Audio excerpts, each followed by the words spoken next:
Halo,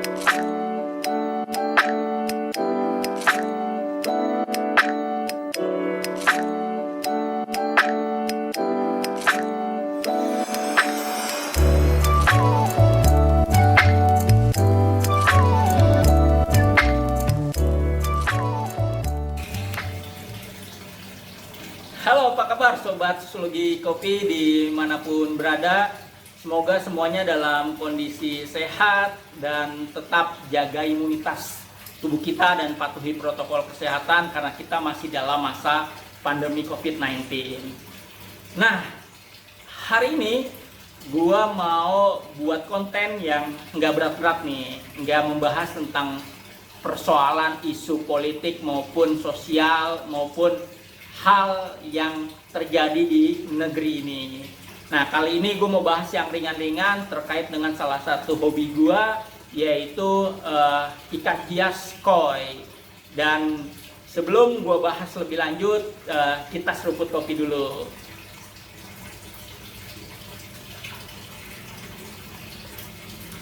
Nah, biasanya gue dalam seruput kopi pakai kopi Excelso, yang dimana kopi Excelso ini sangat nikmat sekali aromanya, cita rasanya juga sangat enak sekali. Dan kalian Sobat Sosiologi Kopi perlu mencoba kopi Excelso ini dengan racikan kalian sendiri. Pasti nikmat dengan racikan tangan kita sendiri. Bisa juga pakai susu kental manis ataupun susu cair dan lain sebagainya. Nah, setelah kita seruput kopi, ya kita harus semangat. Nah, jadi ya salah satu persoalan yang dihadapi oleh para penghobi ikan koi, ya yang di tempat di kolam, ya salah satunya adalah ketika kita membuka bak chambers kita atau kolam chambers kita atau kolam penyaringan kita, tiba-tiba ya ada nyamuk, lalu juga ada sejenis lalat buah yang bentuknya serangga hitam ya, yang pekat ya, dan juga serangga-serangga yang lainnya lagi. Nah, tentu saja dengan adanya nyamuk yang bersarang di bak chambers kita, ini selain membahayakan ekosistem ikan koi kita ya, karena akan mempengaruhi kualitas air di dalam kolam kita, tentu saja ini akan berbahaya bagi ya penghuni rumah ya, bagi kita, bagi keluarga kita, karena dikhawatirkan nyamuk yang bersarang di dalam bak chambers kita adalah nyamuk demam berdarah. Nah, oleh karena itu ya, hari ini gua mau berbagi tips ya, berbagi pengalaman cara meminimalisir ya atau mengusir yang efektif untuk bak chambers kolam ikan koi kita. Nah, secara umum ya ada 5 cara yang biasanya digunakan oleh para penghobi ikan hias koi untuk ya mengusir jentik nyamuk ya atau serangga lainnya lagi. Nah, cara yang pertama adalah cara mekanis. Nah, cara mekanis ini biasanya menggunakan aerasi atau meningkatkan daya dorong aliran atau arus air di dalam bak chambers. Tujuannya adalah supaya ya jentik nyamuk tersebut tidak berkembang biak dengan cepat karena dia akan terus terdorong ya, dan kemudian jatuh ke kolam dan kemudian akan dimakan oleh si ikan koi. Nah, cara ini banyak digunakan oleh para penghobi ikan koi, dan tentu saja minusnya adalah ketika misalnya kita menggunakan cara mekanis menambah aerator ya, tentu saja kita memerlukan konsumsi daya listrik yang bertambah ya, sehingga ketika misalnya kita menggunakan cara yang pertama ini, mau tidak mau ya kita harus beli mesin aeratornya dan kemudian bertambah konsumsi daya listrik kita. Nah, lalu cara yang kedua yaitu adalah cara biologis. Nah, Cara biologis ya, ini biasanya para penghobi menaruh ya ikan-ikan yang tahan tahan terhadap segala kondisi lah ya, tahan mental, tahan gempuran ya. Untuk apa? Untuk dia hidup di dalam ekosistem bak chambers, yang dimana di dalam bak chambers ini kan tentunya tidak terdapat cahaya, apalagi kalau misalnya para sobat sosiologi kopi membuat konsep bak chambersnya ditutup oleh atap ya, seperti misalnya punya gua ini gua tutup sama yang namanya keramik ya. Nah, tentu saja dengan kondisi yang gelap lembab memerlukan ikan yang memang tidak memerlukan kondisi yang ekstrim seperti itu. Nah, biasanya ya ikan-ikan yang ditaruh adalah jenis ikan cupang, yang tujuannya adalah supaya nanti si ikan cupang ini memakan para jentik nyamuk ini, sehingga jentik nyamuk ini nggak berkembang biak dengan cepat dan banyak ya. Nah, cara yang ketiga ini adalah cara kimiawi. Nah, cara kimiawi biasanya banyak para penghobi ya ini memberikan yang namanya obat-obat dimilin maupun abate. Nah, pada pendekatan atau cara kimiawi ini tentu sebenarnya kalau dari pengalaman gua ya, dari pengalaman gua pribadi, ini banyak sekali hal yang merugikan, karena ini akan membuat ya ikan hias para sobat sosiologi kopi ini akan mati ya, karena yang namanya obat ya mengandung kimia ya, ini pasti tidak bagus untuk ikan hias kita. Kalau nyamuk saja mati, apalagi ikan koi kita. Jangan sampai kita udah beli ikan mahal-mahal, tau-taunya mati karena cara yang salah. Nah, berikutnya ya, cara yang keempat yaitu menggunakan UV atau lampu ultraviolet. Nah, biasanya banyak juga para penghobi ikan hias yang memanfaatkan lampu ultraviolet selain untuk membunuh bakteri-bakteri yang jahat yang tidak bagus buat ikan koi. Nah, di satu sisi juga ya ditujukan agar jentik-jentik nyamuk tidak berkembang biak atau serangga lainnya juga tidak berkembang biak di dalam bak chambers, sehingga ya lampu UV ini dapat memaksimalkan hal-hal yang tidak bagus bagi ekosistem ikan koi kita. Nah, namun ya ada pro dan kontra dalam menggunakan lampu ultraviolet ini. Jadi kalau bagi yang kontra ya menganggap bahwa lampu UV ini akan membunuh juga bakteri-bakteri yang baik bagi ikan koi. Jadi bagi yang kontra biasanya cenderung tidak mau menggunakan lampu UV untuk ya sekedar mengusir nyamuk. Nah, lalu cara yang kelima ya yaitu secara alami. Nah, secara alami misalnya di dalam dekat kolam ikan hias kita ya biasanya ditanami pohon-pohon yang memang tidak disukai oleh nyamuk, misalnya seperti tanaman serai, lalu juga rosemary, lalu lavender, kemudian juga ayodia ya. Nah, tanaman-tanaman tersebut ditanam di pot di samping kolam kita. Nah, tetapi ya pengalaman gua ya menanam tanaman yang tadi ternyata juga nggak efektif tuh.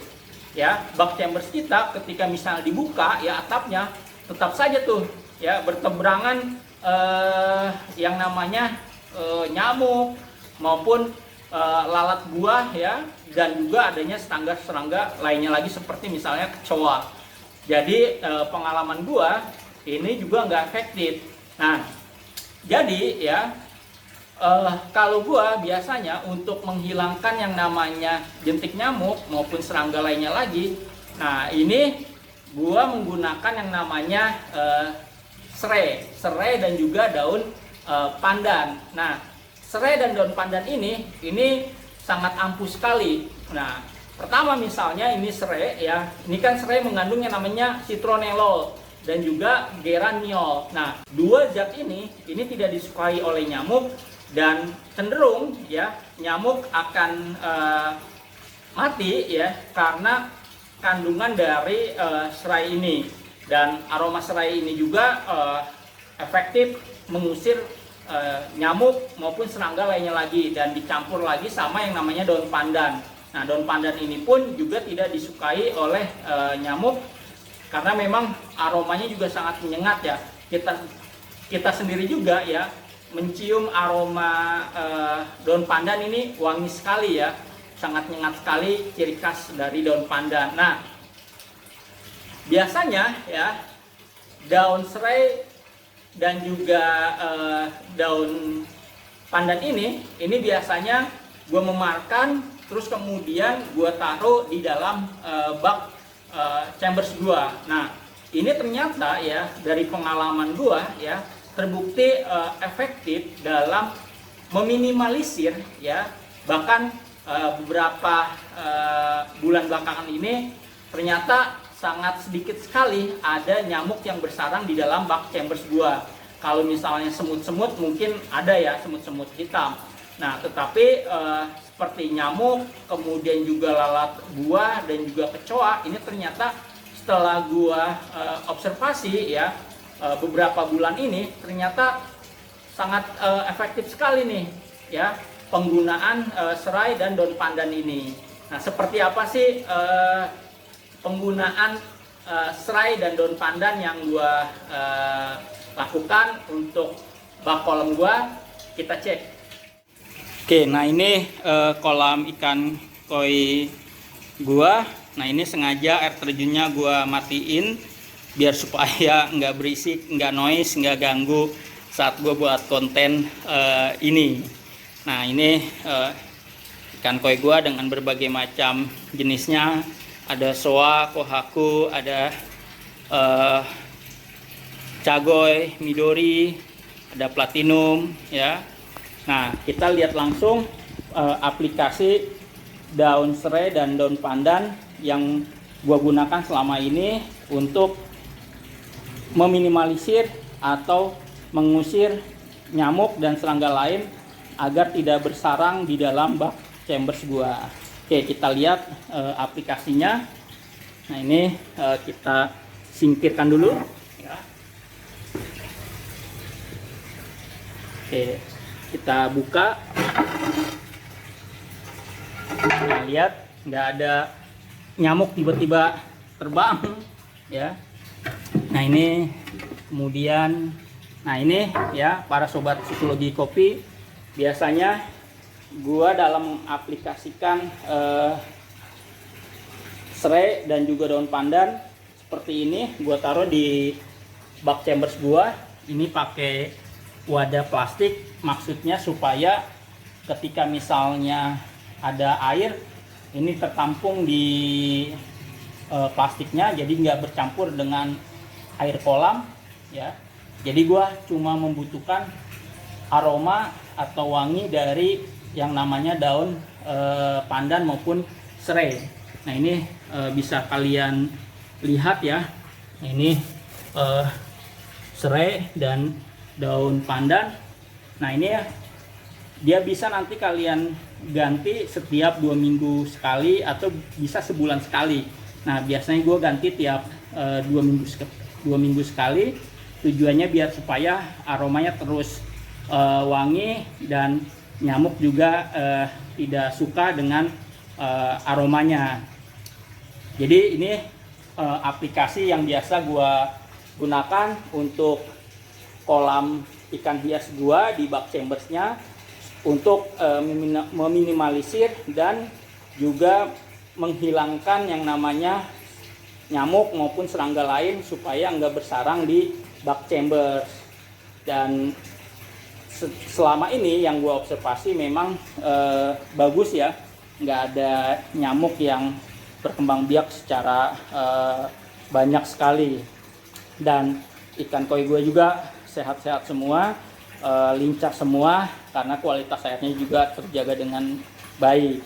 Nah, ini bisa kalian coba nanti di rumah, para sobat sosiologi kopi yang juga punya peliharaan ikan hias dan juga ada bak chambersnya, bisa taruh yang namanya serai dan daun pandan. Nah, biasanya serainya ini gua geprek dulu ya supaya aromanya keluar. Begitupun sama daun pandannya gua pelintir dulu supaya aromanya keluar.